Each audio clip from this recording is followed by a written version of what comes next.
Your favorite astronomical body? My wife's? That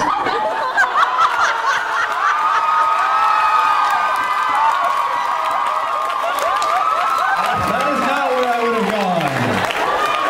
What's your favorite astronomical I don't know, like, it's probably like waivers, you know? I feel so a lot of times it's like Saturn's pretty great. A lot of great moons. I mean, I honestly, in my mind, I didn't even go there. I didn't even go to space. I just thought you meant astronomical in the sense of great. Hello and welcome to the wonders of my dorm room. I'm going to talk about The Fault in Our Stars and the tour to Nerdfighting now, which I went to with my friend Haley in Seattle, here in Seattle, and it was super fun. My last class of the day ended at 3:20 and we got the next bus we could up to the bookstore. It was at Third Place Books. I went to go get food and I heard screaming outside while I was waiting for my food to come up, and there was the van, and so I got out my camera and I got some footage of Hank and Catherine and John getting out of the van with everybody, which is really cool. So I was really happy that I happened to be out of the line with Haley taking my place so that I could get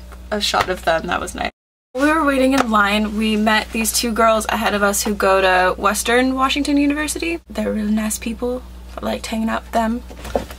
This is the copy of Fault in Our Stars that I got from my Amazon pre-order. John signed it for me. I've got, you know, the typical Tifios everything, and this one is going to one of my friends back home, Jer Lee, and I showed this to her over Skype and she saw her name and asked if John wrote it, and when I told her that he did, she started wiggling around and rolling around on the bed, so I can't wait for her to be able to read this. One thing we noticed when we were looking at these, when we got our second copies waiting in line, is that they're really different colors for some reason. Like, I don't know if it'll show up on the camera, but they're quite different shades of blue. We thought that was really interesting, and it makes me want to keep both of them. But this one already has Jerry's name in it, so she's getting it, so she shouldn't worry.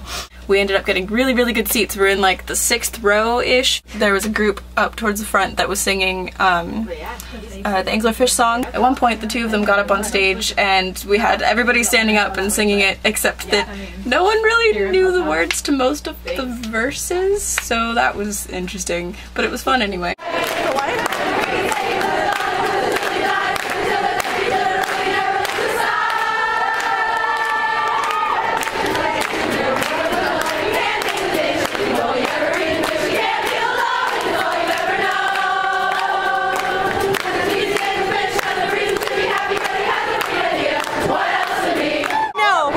What did you just tell me? I got it. You got what? A snitch? That's exciting.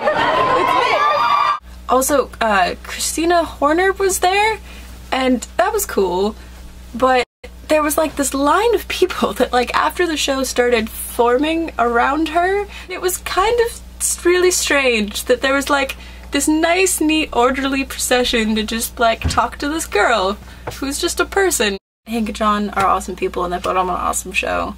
I mean, it just feels like you're watching a video that you can interact with, basically. And The Fault in Our Stars is a really great book, and everybody should read it if you haven't already. And if you have, and you have more than one copy, I suggest giving it to a friend or a family member or a library. I feel like it's such a good book that it should be spread everywhere for everybody, and it should just go and be with the world. I liked Augustus Waters. I really liked him. I liked the way his story ended with someone else. I liked his voice. I liked that he took existentially fraught free throws. I liked that he was a tenured professor in the Department of Slightly Crooked Smiles. And I liked that he had 2 names.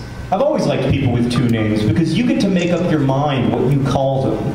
Gus or Augustus. Me, I was always just Hazel. Univalent Hazel. Annie Koonin. Can you raise your hand? Hi Annie, how old are you? Alright, so Annie's 16. I just want to state that for the record. In the poem Certain Slant of Light by Emily Dickinson, the imperial affliction is portrayed as an affliction which gives the sufferer some kind of imperial honor. I always assumed that imperial affliction referred to imperialism in the sense that it required growth out of control, like Hazel and Augustus's cancer. In which sense did you mean it in the title of an imperial affliction? So, yay Annie. So, like, I want to use that question mostly to respond to the question that I often get, which is, do teenagers really talk/think like that? Yes.